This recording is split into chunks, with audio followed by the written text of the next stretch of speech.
Hello everyone, my name is Anna, and at 30, I never imagined I'd be caught in a family conflict that would turn my life upside down. For the last 5 years, I had been working as a secretary at Green Tech Industries, a major corporation in the heart of the city. The job wasn't exciting, but it paid for my small rented apartment and gave me some sense of security. On weekends, I would immerse myself in dance classes, losing myself in the rhythm and momentarily forgetting the mountain of paperwork that awaited me each Monday. It wasn't much, but it was my life and I was content. My family, however, was a different story. My younger sister, Isabel, had always been the apple of our mother's eye. From the day she was born, our mother treated her like a princess, while my father simply followed along with whatever she wanted. It was always Isabel this and Isabel that. I tried not to feel resentful, but it was hard not to feel like a shadow in my own family. As the years passed, we grew more distant. Phone calls became less frequent and visits even more so. I often saw photos on social media of family gatherings I wasn't invited to. Isabel, front and center, leaving alongside our parents. It hurt, but I convinced myself I was better off focusing on my own life. That's why I nearly dropped my phone when my mother's number flashed across my screen one Tuesday evening. I hesitated before answering, bracing myself for whatever news might be coming. "Anna, it's your mother," she said, her voice unusually clipped. "Hi, Mom," I replied, trying to keep my tone neutral. "Is everything okay?" "Your father wants to see you," she said abruptly. "Can you come to the house this weekend?" "Saturday at 2 p.m., don't be late." And with that, she hung up. I stared at my phone, a whirlwind of emotions swirling inside me. Why did Dad want to see me after all this time? Part of me wanted to ignore the invitation, to shield myself from the inevitable disappointment. But curiosity won out, and I decided to go, if only to find out what was going on. That Saturday, I found myself standing outside my parents' grand house, taking a deep breath. The house looked the same as always, a symbol of their success and a reminder of the life I never quite fit into. I rang the doorbell, half expecting no one to answer. To my surprise, the door swung open and there stood my mother, her face a mask of polite indifference. "You're here," she said, stepping aside to let me in. "Everyone's in the living room." Inside, the atmosphere was tense. My father, looking pale and frail, was seated on the couch. Isabel and her husband Lucas were there too, both wearing expressions of concern. I perched on the edge of an armchair, feeling like a stranger in my own family's home.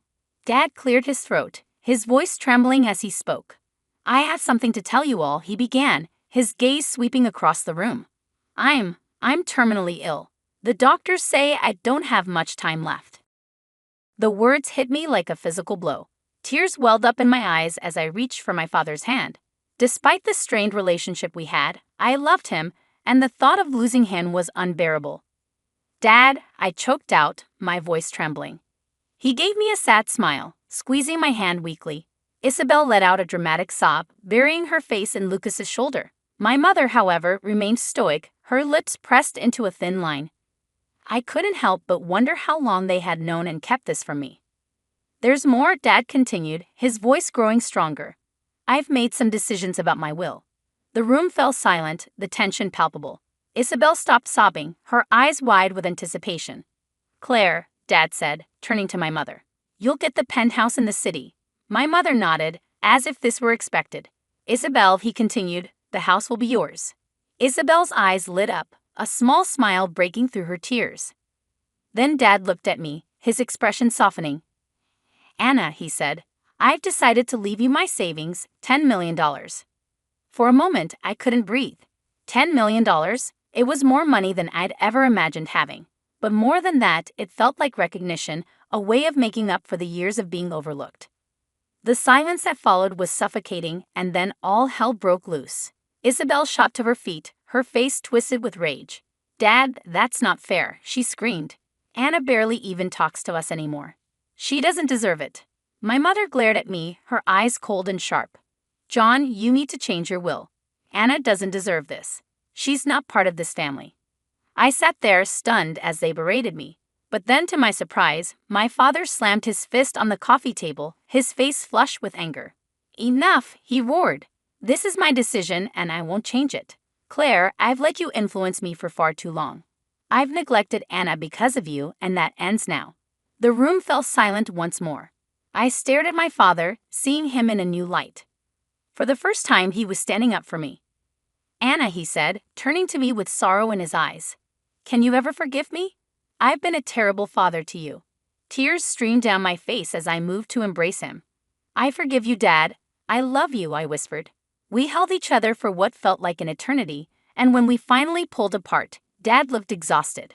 I need to rest now, he said, slowly getting to his feet. Anna, thank you for coming. As my father left the room, the atmosphere shifted dramatically. My mother stepped forward, her face twisted in fury. Listen here, Anna, she hissed. You need to do the right thing and give up your share of the inheritance. No, I said, my voice firm despite the turmoil I felt inside. Dad wants me to have it, and I'm respecting his wishes. Isabel stormed up to me, jabbing her finger into my chest. You'll regret this, Anna. Mark my words.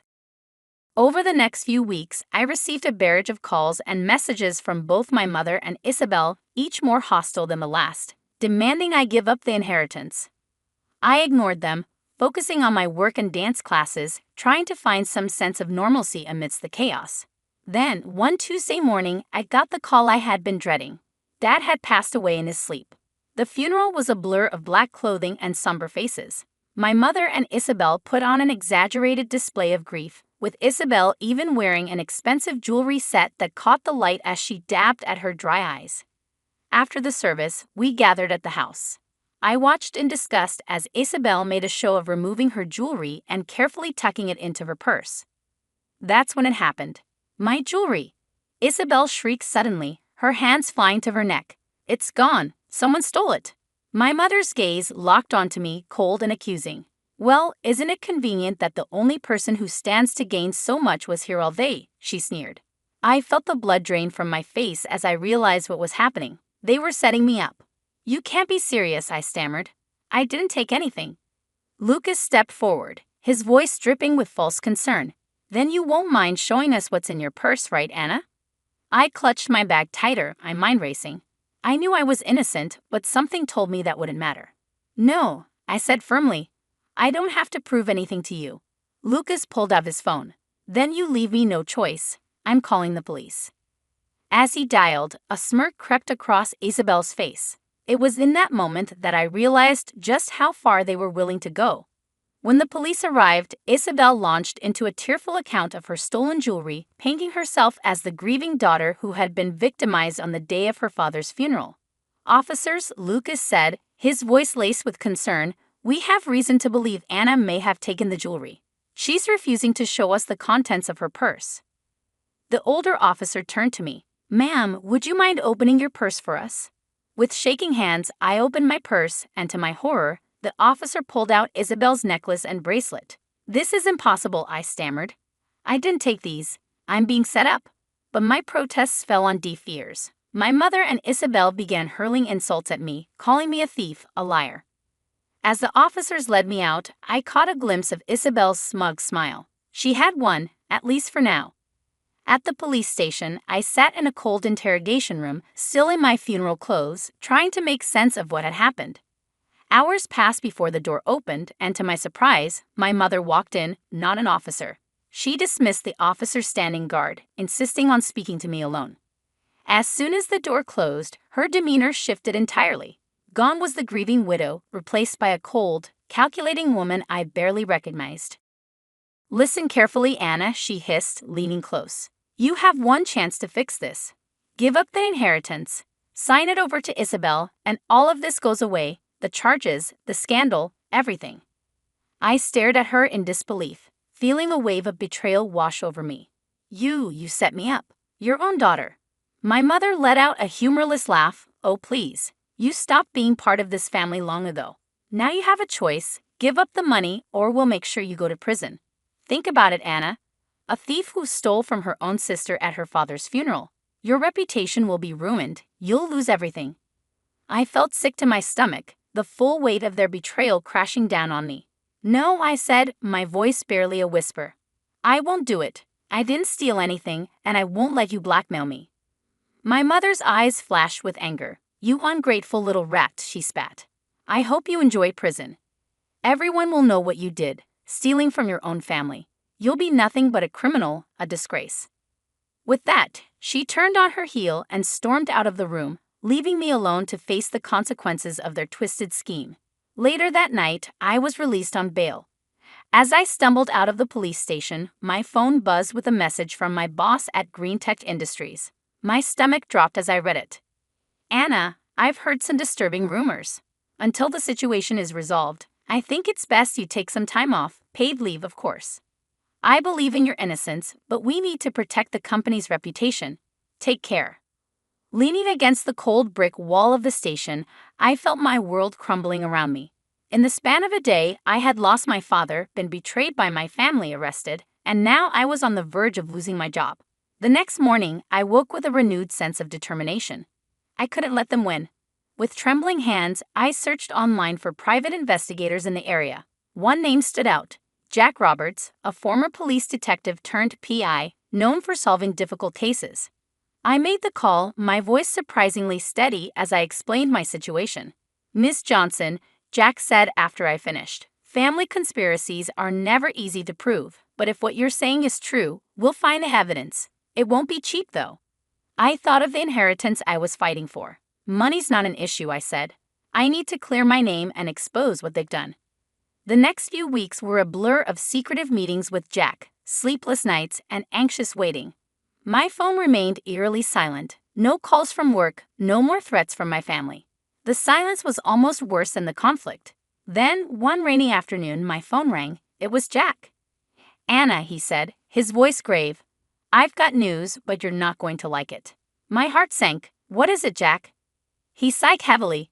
"I've been following your mother and sister, trying to catch them discussing the inheritance or the theft, but they're too careful. They never talk about it in public, and I can't legally bug their homes." I felt the last bit of hope fading. "So that's it? There's nothing we can do?" "Not exactly," Jack replied, hesitation in his voice. "I did find something, but it's not related to your case. It's about your sister." I sat up straighter. "What about her?" "She's having an affair, Anna. I have photographic evidence of her entering a hotel with a man who's definitely not her husband. I also managed to record some of their conversations. It's not flattering to her husband, to say the least." I sat in stunned silence for a moment, then slowly, a plan began to form in my mind. "Jack," I said, my voice low and determined, "send me everything you have. I know exactly what to do." As soon as I hung up, I sprang into action. I spent the next hour poring over the photos and recordings Jack had sent. Finally, I selected the most incriminating photo, Isabel entering the hotel with her lover, and sent it to Lucas with a simple message: "Interested in knowing what happened next? Meet me at Cafe Sol tomorrow at 2 p.m. The next day, I arrived at the cafe early, my nerves on edge. Right on time, Lucas walked in, his face a mix of fury and curiosity. "What's this about, Anna?" he demanded as he sat down across from me. "I think you know, Lucas," I said calmly, sliding the photo across the table. "But what you've seen is just the beginning." Over the next hour, I laid out everything I had: the photos, the recordings of Isabel mocking Lucas behind his back, laughing about her plans to leave him once she got the full inheritance. Lucas sat in stunned silence, his face growing paler with each new revelation. When I finished, he looked up at me, his eyes blazing with anger. "What do you want?" he asked, his voice hoarse. I leaned forward. "I want justice, Lucas, and I think you do too. Help me prove that they framed me, and we can both get what we deserve." A few days after my meeting with Lucas, my phone buzzed with a message. It was from him, containing several audio files. My heart raced as I pressed play on the first one. Isabel's voice filled the air. "Can you believe how easy it was to plant that jewelry in Anna's purse?" she said, laughing. My mother's voice followed, equally gleeful. "I know, the look on her face when the police found it was priceless. Well, she'll have no choice but to give up the inheritance now." I listened to file after file, each one confirming their betrayal. Finally, I had the proof I needed. The day of the will reading arrived quickly. I entered the notary's office with my stomach in knots but my resolve strong. My mother and Isabel were already there, giving me smug looks. Lucas sat quietly in the corner, giving me a small nod of encouragement. The notary, a thin man with wire-rimmed glasses, cleared his throat. "Let's begin," he said, unfolding the document. He read through the will, detailing the distribution of assets just as my father had explained. As he finished, I stood up. If I may, I said, my voice steady, there's something I need to address before we conclude. My mother's eyes lit up with approval. I'm glad you've come to your senses, Anna. I knew you'd make the right decision and give up the inheritance. But I was about to disappoint her. I'm afraid you've misunderstood, I said, pulling out my phone. I think you'll all want to hear this. I pressed play, and the room filled with the sounds of their plotting. My sister's laughter, my mother's cold, calculated words. As the recording played, I watched the color drain from their faces. Isabel let out a strangled gasp, while my mother sat frozen, her lips pressed into a thin line. When the recording ended, chaos erupted. Isabel lunged at me, screaming obscenities, while my mother hurled insults, her composure crumbling. It was Lucas who finally broke the madness. Silence! The notary's voice boomed, startling us all. This is a legal proceeding, not a circus. Everyone will calm down this instant, or I'll have you all removed. The room fell into a tense silence. Then Lucas stood, his face hard with anger. Since we're airing dirty laundry, he said, pulling out a photograph and slamming it onto the table in front of Isabel. I know everything, Isabel. Your affair, your lies, all of it. I'm filing for divorce. And thanks to our prenuptial agreement, you won't see a penny. You'll be paying me for your infidelity. Isabel's face drained of color as she stared at the photo. My mother's gaze flicked between the two of them, horror slowly dawning on her face as she realized their carefully crafted world was collapsing. Suddenly, the door to the notary's office swung open, and two police officers walked in, their expressions grim. Claire and Isabel Johnson, one of them asked, though it was clear he already knew who they were. You're under arrest for false accusations of theft and attempted blackmail. As the police officers read them their rights and handcuffed them, I watched with a mix of satisfaction and sadness. This was justice, but it was also the final nail in the coffin of our family relationships. I walked out of the office behind the police, watching as they loaded my mother and sister into separate patrol cars. As the sirens faded into the distance, I felt a weight lift off my shoulders. It was over. Taking out my phone, I dialed a familiar number. My boss at Green Tech Industries answered almost immediately. Anna, is everything all right? He asked, concern evident in his voice. Better than all right, I replied, a smile in my voice. I can explain everything now. The accusations against me were false, and I have proof. I gave him a brief rundown of what had happened, and when I finished, he let out a low whistle. Anna, I'm so sorry you had to go through all that, he said, genuine sympathy in his voice. But I'm glad the truth came out. Listen, your job is still here whenever you're ready to come back. In fact, I'd be delighted to see you at work as soon as you feel up to it.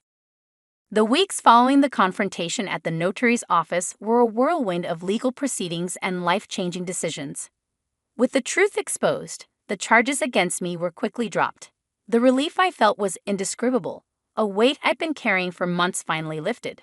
But for my mother and Isabel, the nightmare was just beginning. They faced charges of false accusation and attempted blackmail. Their trial was swift, and the evidence against them was damning. In the end, they were found guilty on all counts. The judge, a stern woman with piercing eyes, handed down the sentence with a cold finality. In addition to the criminal penalties, this court orders Claire and Isabel Johnson to pay substantial damages to Anna Johnson for emotional distress and damage to her reputation, she said. The fine was staggering. My mother went pale as the amount was read out, while Isabel burst into tears. In the days that followed, I watched from a distance as their lives unraveled. My mother, with no other choice, was forced to sell the penthouse my father had left her. Isabel had to sell the house she had inherited to cover her share of the damages. Lucas followed through with his divorce, demanding compensation for her infidelity. They had lost everything, their wealth, their social standing, and their security, all because of their greed and cruelty.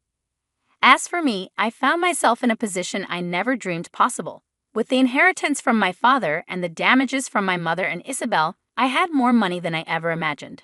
I bought a beautiful apartment in a quiet part of town, spacious, bright, and most importantly mine. The rest of the money I invested wisely, ensuring a steady income for the future.